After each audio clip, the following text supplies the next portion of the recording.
यमराज ने बताया, माँ बाप को दुख देने वाले औलाद को कौन सी सजा मिलती है और सुख देने वाले को कौन सा फल मिलता है। एक समय की बात है, देव मुनि नारद नारायण नारायण करते हुए आकाश मार्ग से सीधा यमलोक पहुंच जाते हैं। यमलोक में देव मुनि नारद देखते हैं कि यमराज अपने स्वर्ण से बने हुए सिंहासन पर विराजमान रहते हैं। तभी देव मुनि नारद नारायण नारायण करते हुए यमराज के समक्ष पहुंच जाते हैं। यमराज देव मुनि नारद को देखकर कहते हैं, हे देव मुनि नारद, आज आप किस प्रयोजन से यमलोक पधारे हैं। तभी देव मुनि नारद कहते हैं, हे धर्मराज, हम आपके पास आज बहुत विचित्र प्रश्न लेकर आए हैं। अगर आप इस प्रश्न को विस्तार पूर्वक बताते हैं तो समस्त संसार का कल्याण होगा। तभी यमराज कहते हैं, हे देव मुनि नारद, आप किस प्रश्न की बात कर रहे हैं, आप अति शीघ्र बताइए। अगर वह प्रश्न मनुष्य के कल्याण हेतु होगा तो हम अवश्य ही तुम्हें बताएंगे। तभी देव मुनि नारद कहते हैं, हे धर्मराज, हमारा प्रश्न यह है कि इस संसार में अपने माता पिता को दुख देने वाली औलाद को कौन सी सजा आप देते हैं। तभी धर्मराज कहते हैं, हे देव मुनि नारद, यह तो मनुष्यों के लिए बहुत ही महत्वपूर्ण प्रश्न है। यमराज देव मुनि नारद से कहते हैं, हे देव मुनि नारद, हम आपके प्रश्नों को एक कथा के माध्यम से बताते हैं।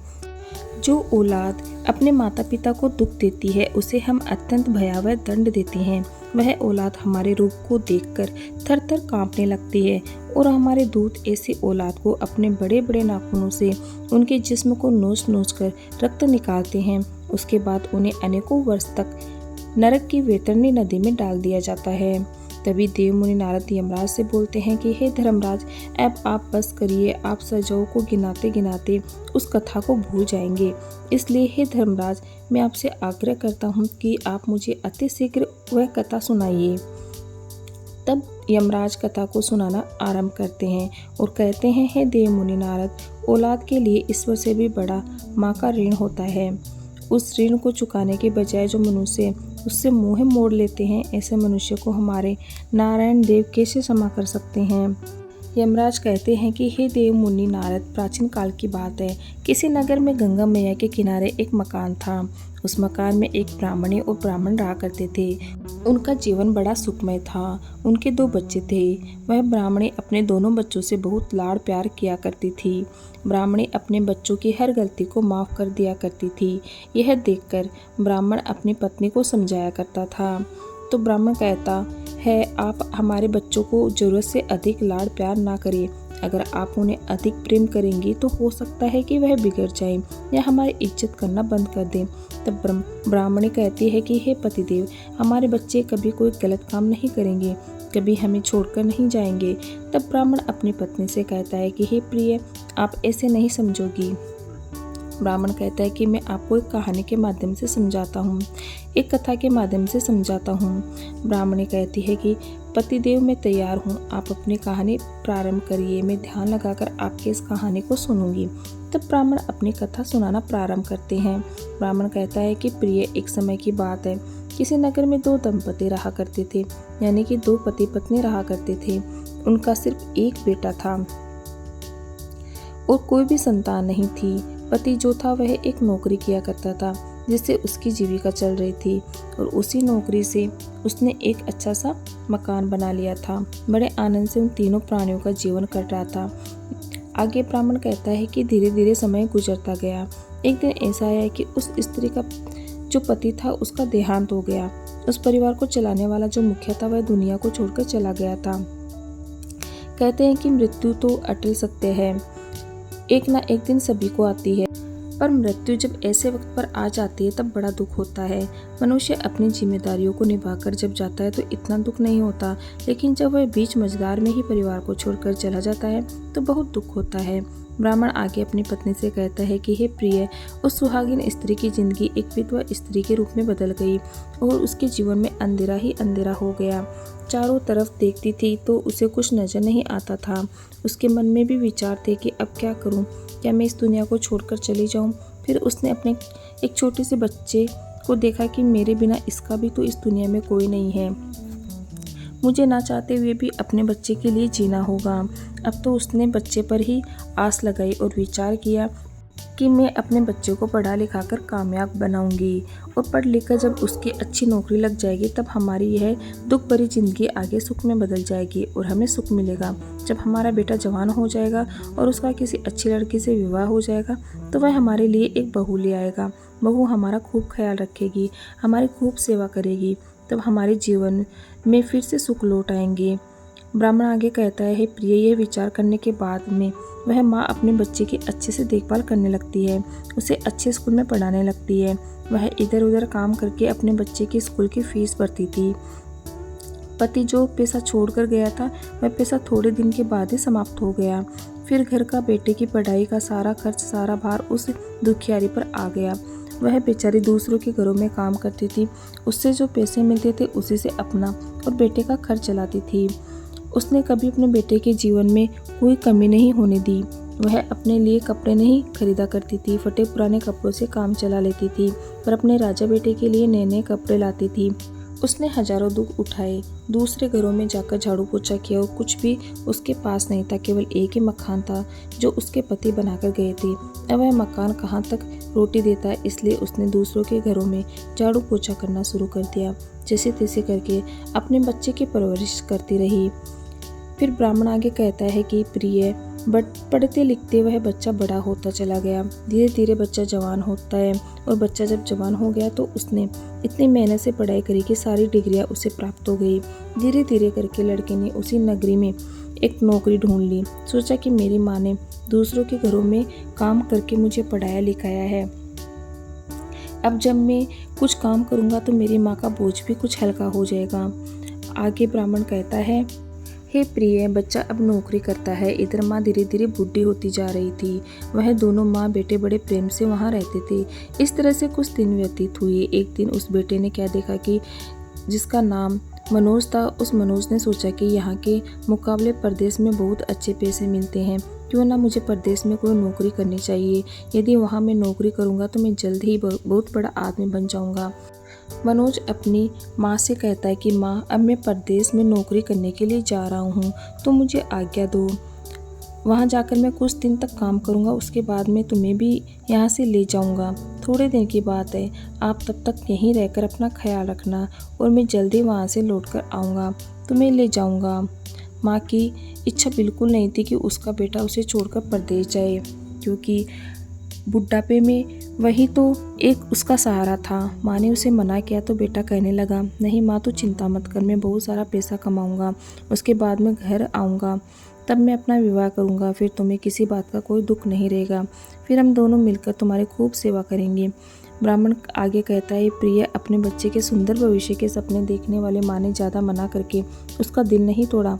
माँ ने उसे जाने की आज्ञा दे दी और वह बेटा अपने माँ को घर पर छोड़कर उसी दिन परदेश को चला गया। वहाँ जाकर वह नौकरी करता है। कुछ ही दिनों में उसने खूब सारा पैसा कमाया। पैसों की चकाचौंध में वह ऐसा उलझा कि वहाँ से अपनी माँ को एक चिट्ठी लिखना भी भूल गया। वह यह भूल गया कि उसकी एक बुढ़ी माँ उससे हजारों किलोमीटर दूर उसके आने की प्रतीक्षा कर रही है। ब्राह्मण आगे अपनी पत्नी से कहता है, हे प्रिय, बेटे के अलावा उसका इस दुनिया में था ही कौन।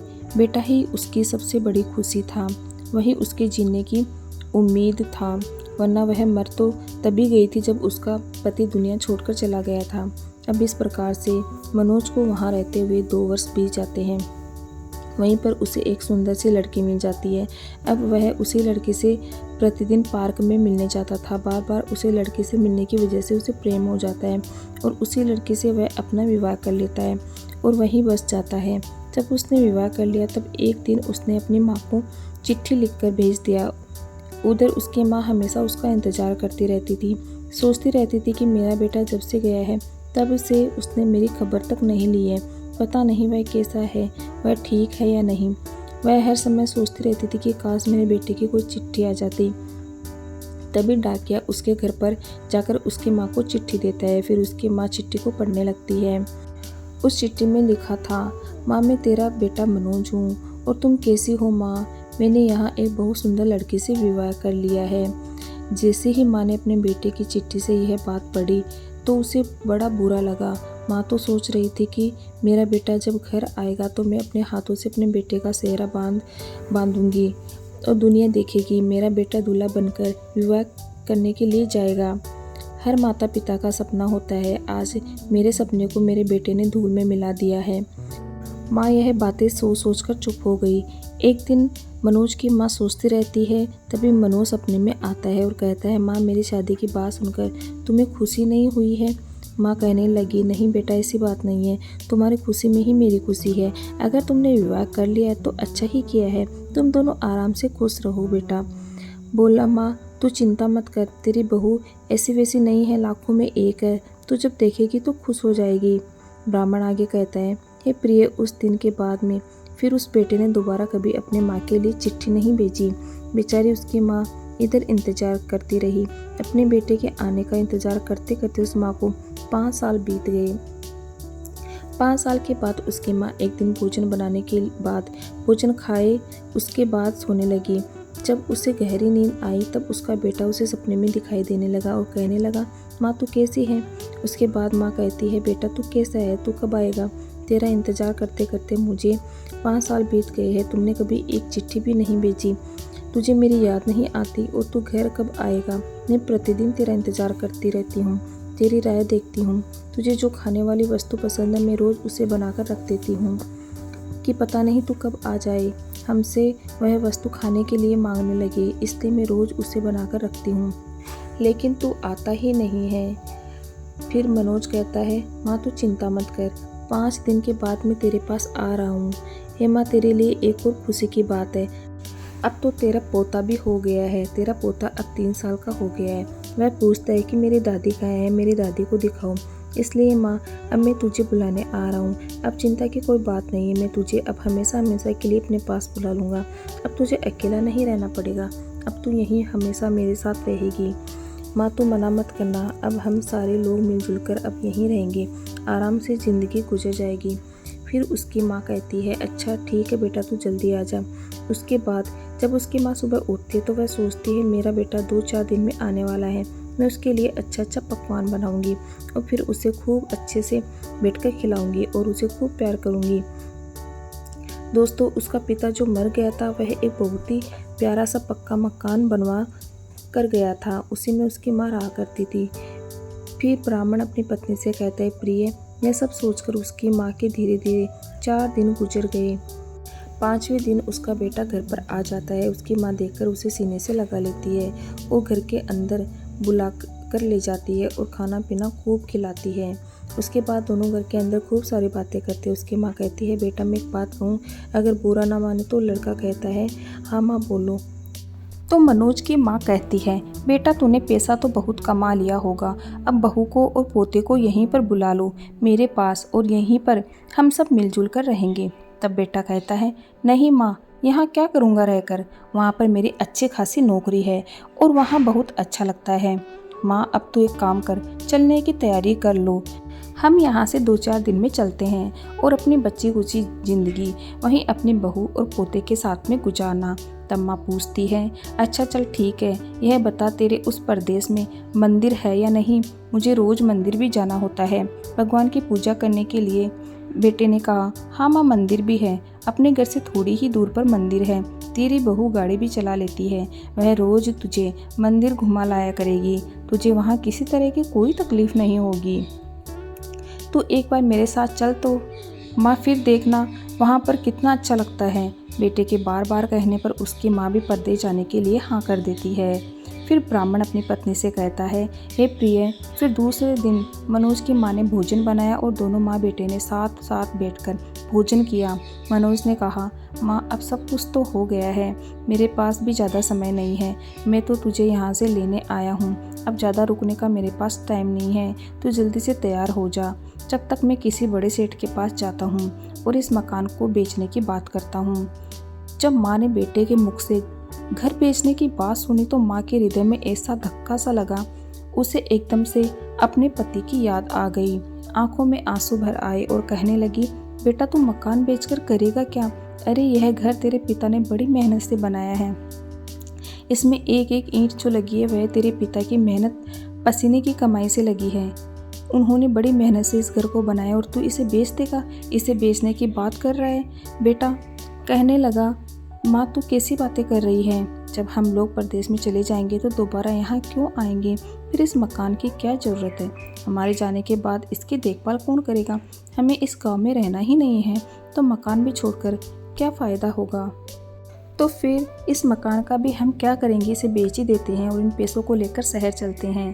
फिर उस माँ ने विचार किया कि बेटा ठीक ही तो कहता है, जब दोबारा आना नहीं होगा तो इस मकान की देखभाल कौन करेगा? यही सब सोच कर के माँ भी घर बेचने के लिए तैयार हो जाती है। माँ ने कहा, बेटा तेरी जैसी इच्छा है तो वैसा कर। लेकिन उस माँ की आंखों से आंसू निकले जा रहे थे।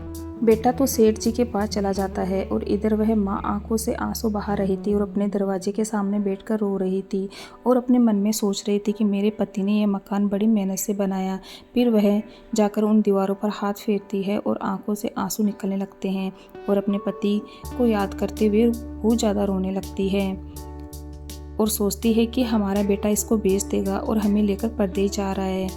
तब तक क्या होता है, एक सेठ को लेकर उसका बेटा आता है और उस मकान को उसके हाथों बेच देता है। पैसों को लेकर कि फिर अपनी माँ से कहता है कि माँ तू अब जल्दी से तैयार हो जा, तेरा पोता तुझसे मिलने के लिए इंतजार कर रहा है।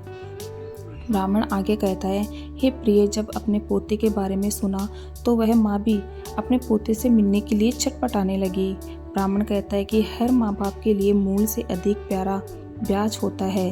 वह माँ कहती है कि बेटा मुझे जल्दी से ले चल, मेरे पंख नहीं है, नहीं तो मैं पंखों से उड़कर जल्दी जल्दी वहाँ पहुँच जाती। तब राहुल अपनी माँ से कहता है, माँ टेंशन मत ले, तू 2 दिन में अपने पोते के पास पहुँच जाएगी। अब तू यहाँ खड़ी देर मत कर और जल्दी से तैयार हो जा। वह माँ अपने बेटे के साथ जाने के लिए तैयार हो जाती है और बेटे के साथ रेलवे स्टेशन पर पहुँच जाती है। अब तो रेलवे स्टेशन पर जाकर उसने अपनी माँ को कहा, माँ तुम यहीं पर थोड़ी देर रुको, मैं टिकट लेकर आता हूँ। फिर अपनी माँ को वहीं पर छोड़कर लड़का चला जाता है। इधर माँ इंतजार करती है कि बेटा आता ही होगा। 1 घंटे इंतजार किया, 2 घंटे इंतजार किया, 3 घंटे इंतजार किया, 4 घंटे हो गए, दोपहर हो गई, फिर शाम के 5 बज गए, मगर उसका बेटा अभी तक नहीं आया। इधर उस माँ से वो रुका नहीं गया तो वह स्टेशन मास्टर के पास जाकर अपने बेटे के बारे में पूछती है। उनसे कहती कि आपने मेरे बेटे को देखा है क्या? वह कहता है, माँ जी आपके बेटे का नाम क्या है? फिर वह माँ कहती है कि मेरे बेटे का नाम मनोज है। वह स्टेशन मास्टर कहता है, आपका बेटा तो कब का ट्रेन में बैठकर चला गया।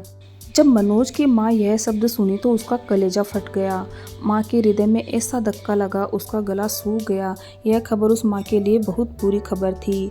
माँ की आंखों से आंसू बहने लगे और सिसक सिसक कर रोने लगी और वह माँ सोचने लगी, वाह मेरे लाल, तू आज मुझे धोखा देकर चला गया।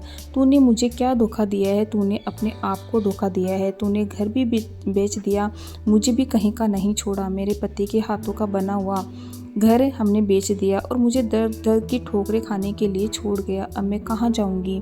फिर वह दुखियारी माँ लौटकर रोती हुई अपने घर की ओर चल देती है। उसके पास पैसे तो नहीं थे जो रिक्शे में बैठकर आ जाती। वह पैदल पैदल चलती हुई 2 दिन में अपने घर आती है और उसी मकान के पास आकर बैठ जाती है। उस माँ का हृदय पीड़ा से फटा जा रहा था।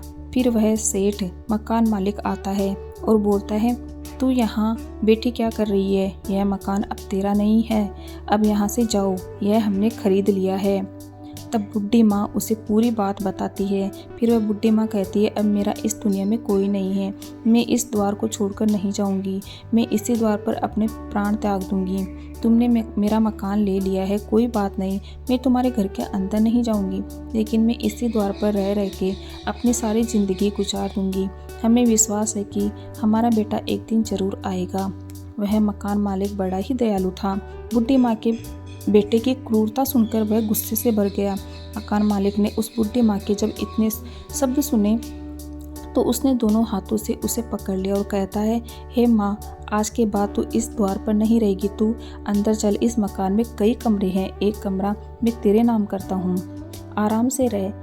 आगे यमराज देव मुनि नारद से कहते हैं, हे देव मुनि नारद, जब उस माँ ने उस मकान मालिक के यह शब्द सुने तो उसने उस मकान मालिक को पकड़ लिया और कहने लगी, बेटा अपने पराये हो गए और पराये अपने हो गए। इस कलयुग की संतान कैसी है, जो अपना खास होता है वह छोड़ देता है और जो पराया होता है वह अपना लेता है। जैसे मैंने अपने खून से सींचा है वह हमें धोखा देकर चला गया और जिसे मैं जानती भी नहीं वह हमारा सहारा बन गया। वह माँ उस मकान मालिक को आशीर्वाद देने लगती है, मेरे बेटे तू जुग जुग जिए, हमारा तो खून छोड़ कर के चला गया लेकिन तूने मुझे अपना लिया। कहते हैं इस दुनिया में अपने पराये हो जाते हैं और पराये अपने बन जाते हैं। बुढ़ी माँ की यह बात सुनकर मकान मालिक कहने लगा, हे माँ तू कैसी बातें कर रही है, एक कमरा तो बहुत दूर की बात है, मैं ये मकान तेरे नाम करता हूँ। फिर वह माँ को लेकर के अंदर जाता है और बुढ़ी माँ उसी मकान में रहने लगती है। वह मकान मालिक उनकी खूब सेवा करता है। फिर यमराज कहते हैं, हे देव मुनि नारद, कुछ समय के बाद में वह माँ अपने प्राणों को छोड़ देती है और हमेशा के लिए इस दुनिया से चली जाती है। उस मकान मालिक ने अपनी माँ की तरह उसका अंतिम संस्कार किया। इधर क्या होता है कि उसका बेटा जो परदेश में था अपनी माँ को धोखा देकर चला गया था। उसकी भी औलाद जब जवान हो जाती है तो उसको भी वही सब देखने को मिलता है जैसा उसने अपनी माँ के साथ किया था। उसके बेटे और उसकी पत्नी उसका अपमान करते हैं, उसे मारते पीटते हैं। एक दिन उन्होंने मार पीट कर उसे घर से निकाल दिया। वह भी दर दर की ठोकरें खाने लगा। तब उसे अपनी माँ की बहुत याद आई कि अपनी माँ को मैंने कैसे धोखा दिया। उसी का यह नतीजा है। जब उसकी पत्नी और बेटे ने उसे मारकर घर से निकाल दिया तो उसने सोचा कि अब मैं अपने गांव जाऊंगा, पर हमने मकान तो अपना बेच दिया है, मैं कहाँ रहूँगा, मेरी माँ कैसी होगी, कहाँ रहती होगी, जीवित होगी या नहीं। अगर जीवित होगी तो मैं अपनी माँ के चरणों में गिरकर उससे क्षमा मांगूंगा, वह मुझे ज़रूर क्षमा कर देगी। मैंने तो उसे रेलवे स्टेशन पर छोड़ दिया था, अब मैं उसे कहाँ ढूंढूं। इस प्रकार सोचकर जब वह अपने गांव आता है और वहीं पहुंचता है जहां उसका पुराना मकान था, तो आकर के पड़ोसियों से पूछता है कि हमारी माँ कहाँ है। तो पड़ोसी बताते हैं कि तेरी माँ तो बहुत समय पहले ही दुनिया को छोड़कर चली गई। तब सब लोग उसके ऊपर बार बार थूकते हैं, उसे धिक्कारते हैं और कहते हैं कि परमात्मा तेरी जैसी औलाद किसी को ना दे। अब तो वह और भी ज़्यादा बुरी तरह से रोता है। उसके जीवन में रोने के अलावा कुछ नहीं बचा था। आगे यमराज कहते हैं, हे देव मुनि नारद, यह सच है कि जो अपने माता पिता को रुलाता है वह कभी सुखी जीवन नहीं जीता है। कहते हैं चाहे अपने माता पिता से लड़ लेना, झगड़ लेना, लेकिन अपने माता पिता को कभी छोड़कर मत जाना, उन्हें कभी रुलाना मत। यदि आप अपने जीवन में दाता को ही रुलाओगे तो तुम्हारे जीवन में कभी सुख शांति नहीं आएगी। तुम्हारी औलाद भी कभी तुम्हारे साथ माता पिता जैसा व्यवहार नहीं करेगी। यह तो बदला है। यदि तुम अपने माँ बाप की सेवा करोगे तो तुम्हारी औलाद भी तुम्हारी सेवा करेगी। आप जिंदगी में चाहे कितने भी ऊंचे उठ जाना, लेकिन अपने दिल के कोने में अपने इन भगवानों का स्थान जरूर बनाकर रखना। आगे धर्मराज कहते हैं, हे देव मुनि नारद, माता पिता औलाद के भगवान होते हैं। जिसने जीवन भर अपने माता पिता का स्थान अपने दिल में बनाकर रखा है और अपने माता पिता का बुढ़ापे में सेवा किया है, उस औलाद को हमारे दूत शीघ्र स्वर्ग लोक में डाल देते हैं। और जो औलाद अपने माता पिता को दुख देती है तथा बुढ़ापे में सताती है और उन्हें अनाथ आश्रम में छोड़ देती है, ऐसी औलाद को हम कुंभी पाक नरक में डालते हैं, जहाँ पर कई वर्षों तक बड़े बड़े सांप और बिच्छू उनके जिस्म को नोच नोच कर खाते हैं। धर्मराज आगे कहते हैं, हे देवर्षि, पिता धर्म है, पिता स्वर्ग है और पिता ही सर्वोत्कृष्ट तपस्या है। पिता के प्रश्न हो जाने पर संपूर्ण देवता प्रश्न हो जाते हैं। जिस पुत्र की सेवा से माता पिता संतुष्ट रहते हैं उस पुत्र को प्रतिदिन गंगा स्नान का पुण्य फल मिलता है। हे देवर्षि, माता सर्व तीर्थों के समान है, पिता संपूर्ण देवताओं का स्वरूप है, इसलिए मनुष्य को सदैव ही माता पिता की पूजन करना चाहिए। जो पुत्र माता पिता की प्रदक्षिणा करता है उसके द्वारा पृथ्वी की परिक्रमा पूर्ण हो जाती है। माता पिता को प्रणाम करते समय जिस मनुष्य के हाथ, घुटने और मस्तक पृथ्वी को स्पर्श करते हैं वह अक्षय स्वर्ग को प्राप्त करता है। जब तक माता पिता के चरणों की धूल पुत्र के मस्तक और शरीर में लगती रहती है तभी तक वह शुद्ध रहता है, उसके समस्त पाप नष्ट हो जाते हैं। जो पुत्र अपने माता पिता के चरणों का जल पीता है उसके करोड़ों जन्मों के पाप नष्ट हो जाते हैं। तो इस प्रकार से यमराज ने देव मुनि नारद को बताया कि अपने माता पिता को दुख देने वाली औलाद को कौन सी सजा मिलती है और सेवा करने वाले पुत्र को कौन सा फल मिलता है। उम्मीद है कि आपको यह वीडियो पसंद आई होगी। अगर वीडियो अच्छा लगे तो लाइक शेयर सब्सक्राइब जरूर कीजिएगा। Okay, thank you everyone. Radhe Radhe, जय श्री कृष्ण।